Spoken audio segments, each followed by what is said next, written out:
조합제TV 시청자 여러분 안녕하십니까. 2018년 10월 17일 오후 6시 15분입니다. 문재인 대통령이 프랑스 엠마뉴엘 마크롱 대통령을 만나서 우회적으로 유엔 안보리의 대북 제재를 북한이 비핵화에 승의를 보이니까 완화해 주는데 프랑스가 역할을 했으면 좋겠다는 뜻을 전하는 데 대해서 마크롱 대통령은 아주 단호하게 북한이 완전한 비핵화를 해야 제재를 완화해 줄 수 있다라는 이야기를 했습니다. 문재인 대통령은 대한민국 대통령이 맞다면은 프랑스 대통령을 만나서 북한이 완전한 비핵화를 할 때까지 유엔의 대북 제재는 풀면 안 된다라고 이야기했어야 이게 정상적입니다. 또 북한은 비핵화를 위해서 실질적인 행동은 눈꼽만치도 한 게 없습니다. 오히려 지난 4월 20일 북한 노동당 전원회의 결의대로 핵 보유국임을 기정사실로 만들고 다만 핵 군축 협상을 미국을 상대로 하겠다는 자세에서 한치도 바뀐 게 없습니다. 두 사람이 만났을 때 김정은이 문재인 대통령께 무슨 이야기를 했는지 모르지만은 드러난 것은 하나도 없습니다. 그런데 왜 외국을 돌면서 대한민국 대통령 북한의 비핵화와 대한민국 국민의 안전을 위해서 노력하면서 국제 연대를 모색해야 하는 대한민국 대통령이 왜 김정은 특사처럼 행동하느냐, 김정은의 특사처럼 행동하느냐, 이게 참 많은 국민들을 화나게 하고 있는데, 이게 마크롱 대통령이 그나마 단호한 태도를 취한 것이 우리를 안심시킵니다. 대한민국 안전을 마크롱 대통령한테 의지해야 되겠습니까? 마크롱 대통령에 대해서는 제가 한 달 전에 이 방송을 통해서 한번 소개를 해드렸습니다. 그때가 유엔 총회에 세계 지도자가 모이고 그 다음에 유엔 안보리, 유엔을 실질적으로 지도하는 유엔 안보리 회의에서 트럼프 대통령이 바로 의장 역할을 하면서 세계 지도자를 향해서 리더십을 발휘하기를 기대하고 있을 때였습니다. 그 전날 트럼프 대통령은 유엔 총회 연설을 했는데 자화자찬으로 시작을 하니까 거기 참석했던 외국 원수들 외무장관이 웃었습니다. 웃으니까 본인도 멋쩍어서 따라 웃으면서 미국은 이제 미국 퍼스트다. 아메리카 퍼스트 정책을 추진하겠다. 과거의 미국처럼 세계의 자유, 질서를 관리하는 그런 미국이 아니다라고 이야기를 함으로써 미국에 기대를 했던 사람들을 실망시킨 직후였습니다. 그러나 마크롱 대통령은 오히려 세계의 보편적 가치, 즉 자유의 중요성에 대해서 역설을 했습니다. 이 안보리 회의에서 어떤 일이 벌어졌느냐 하면은 트럼프 대통령이 김정은과 이야기가 잘 되고 있다 하면서 김정은을 또 칭찬을 했어요. 유엔 안보리의 대북 결의가 있었고 그것이 진행 중인데 마치 김정은과 잘 되고 있다. 비핵화에 김정은이 협조하고 있다는 취지의 이야기를 했습니다. 그 다음에 발언권을 받은 사람이 바로 마크롱이었습니다. 마크롱이 점잖게 이런 이야기를 했습니다. 그러나 김정은이가 비핵화를 위한 어떤 구체적인 조치를 취한 것이 보이지 않는다. 그 다음에 김정은의 문제는 핵 문제에 국한되지 않는다. 인권 문제 포함해가지고 그리고 화생방 즉 화학무기, 생물학 무기도 북한이 개발하고 있다. 또 실제로 독가스를 쓴 나라 중에 김정은도 포함된다. 왜냐하면 그것은 김정남을 암살한 것을 지칭을 했습니다. 김정남이를 암살하는데 북한이 사용이 금지된 독가스를 써서요.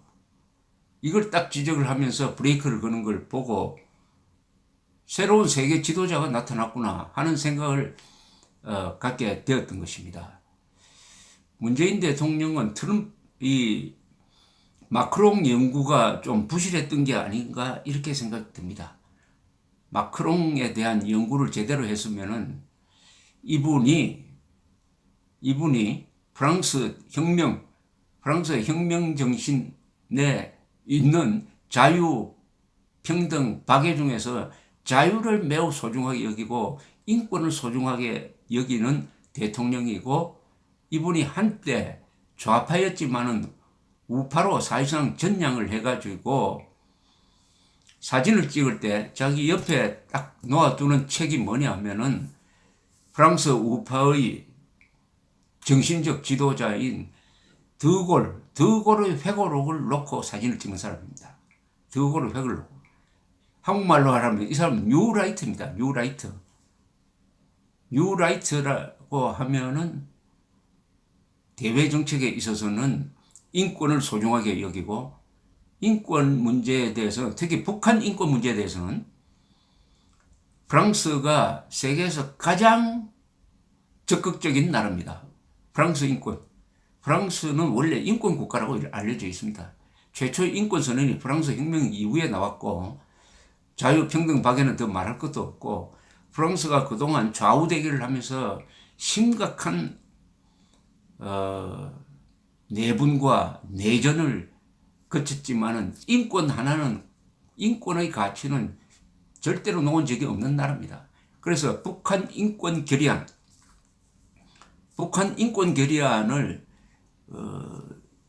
유럽에서 주도를 했는데 그 중에서 핵심이 프랑스였습니다. 그리고 프랑스의 지식인들이 북한 인권 문제에 관심이 많습니다. 더 한 예를 들면은 조갑제닷컴에서 펴낸 소설이 하나 있었습니다. 그게 고발이라는 책입니다. 이것은 반디라는 필명을 가진, 지금도 북한에 살아있는 것으로 추정이 되는 소설가가 써서 보낸 책입니다. 이게 한국에서 출판이 되었는데 문학성이 매우 높으나 한국에서는 별 관심이 없는데, 이게 프랑스에서 처음으로 번역이 되었습니다. 거기 리굴로라는 북한 인권 문제 전문가가 아주 멋진 서문을, 독후감을 쓴 적도 있습니다. 이게 나중에는 영국,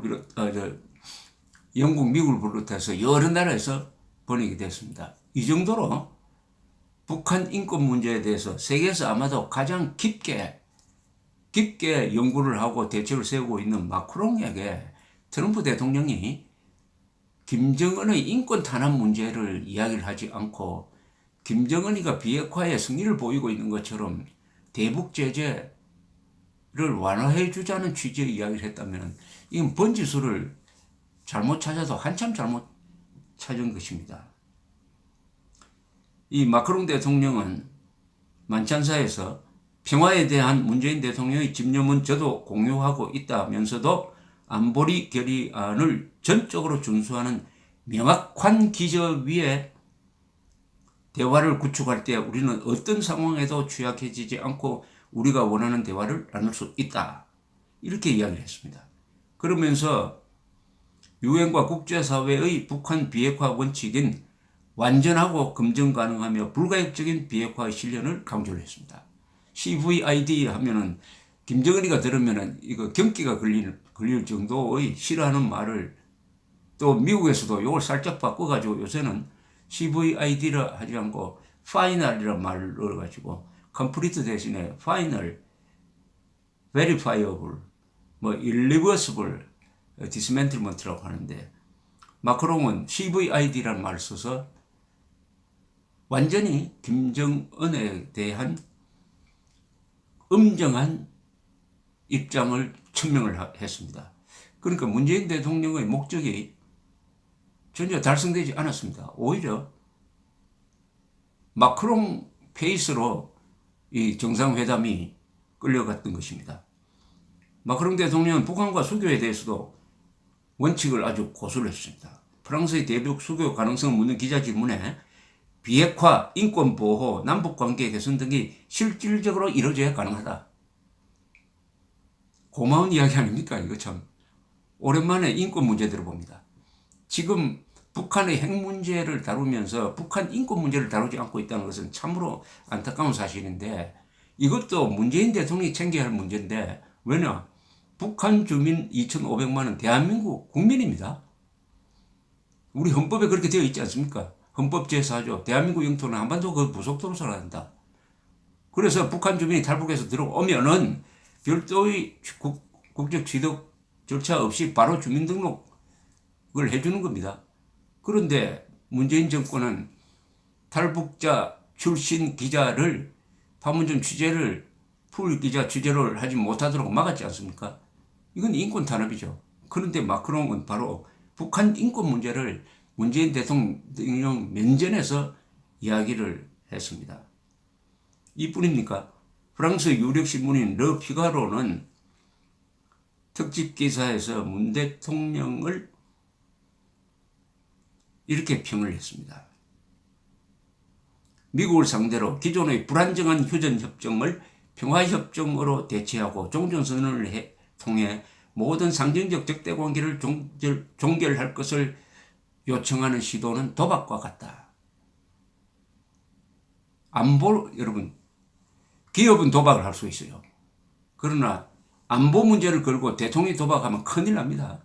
실패하면 나라가 망해버립니다. 안보 문제로 도박하고 있다고 피가로지가 지적하고 있습니다. 이 신문에 한 사람의 말이 인용되어 있었어요. 스칼라튜 미 북한인권위원회 소장이 이렇게 이야기를 했습니다. 반인륜 범죄의 심각성을 누구보다 잘 아는 문 대통령은 북한을 달래느라 세 차례 회담을 하면서도 한 번도 인권 문제를 언급하지 않았다. 중도 좌파 성향의 문 대통령은 아슬아슬한 줄타기를 하는 중이다.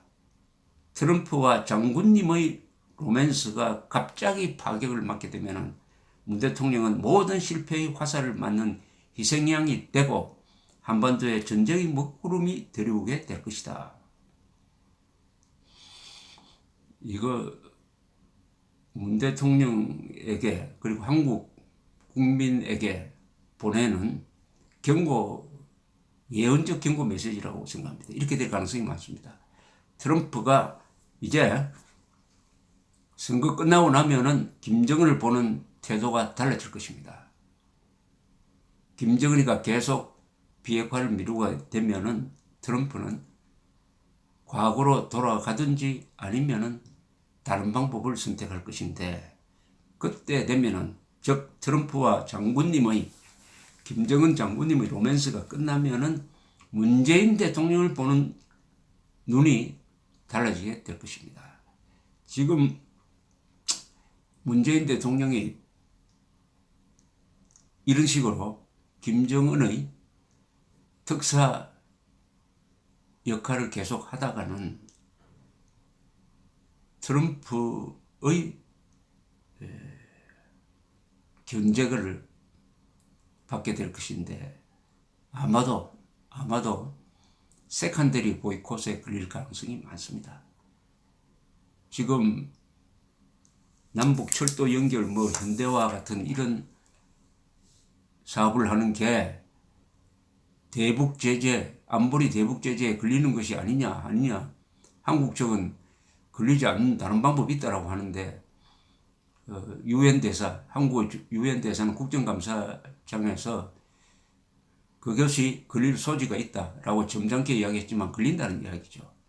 그런데 이런 사업에 만약 한국이 돈을 댄다든지 한국은행이나 기업이 관계될 때 미국 재무부가 슬며시 한국은행, 대기업 몇 개에 대해서 세컨더리 보이콧을 걸어버리면은 즉 미국 금융 시스템을 이용하지 못하도록 한다면 쉽게 말하면 달러 거래를 못하도록 하면은 무슨 일이 한국에서 벌어지겠습니까? 세계에서 대외 의존도가 가장 높은 경제를 가지고 있는 나라가 한국입니다. 한국은행 하나가 미국 금융 시스템으로부터 추방당했다, 봉쇄당했다, 차단당했다고 하면은 한국 경제가 어떻게 될 것이냐. 그 말을 트럼프와 장군님의 로맨스가 끝났을 때 문 대통령은 조심해야 한다는 이 경고로 들립니다. 이 마크롱은 과감하게 지금 국가를 개혁하고 있는 사람입니다. 보수적 입장에서 개혁하고 있습니다. 좌파였던 사람이 공개적으로 국가가 기업을 보호해야 된다. 그렇게 해야 노동자도 보호할 수 있다. 이렇게 말한 사람입니다. 문재인 대통령은 어제 파리를 떠나면서라는 페이스북 글에서 광화문 촛불 시위가 프랑스 혁명과 연결된다라고 이야기를 했는데, 그렇다면 프랑스 혁명의 두 가지 얼굴을 알아야 됩니다. 하나는 피냄새가 나는 혁명입니다. 공포 정치를 통해서 16,000명을 콩코드 광장의 단두대로서 죽인 것이 프랑스 혁명입니다. 또 하나의 얼굴은 바로 자유평등 박애 정신입니다. 이 양면성이 있습니다. 이 양면성을 잘 알고 프랑스의 좋은 점, 바로 마크롱 대통령이 대표하고 있는 프랑스의 보편적 가치, 세계의 새로운 지도자로 떠오르고 있는 마크롱, 그리고 좌파 노선에서 우파로 과감하게 변신해서 국가 개혁을 이끌고 있는 마크롱을 제대로 배웠으면 합니다. 감사합니다.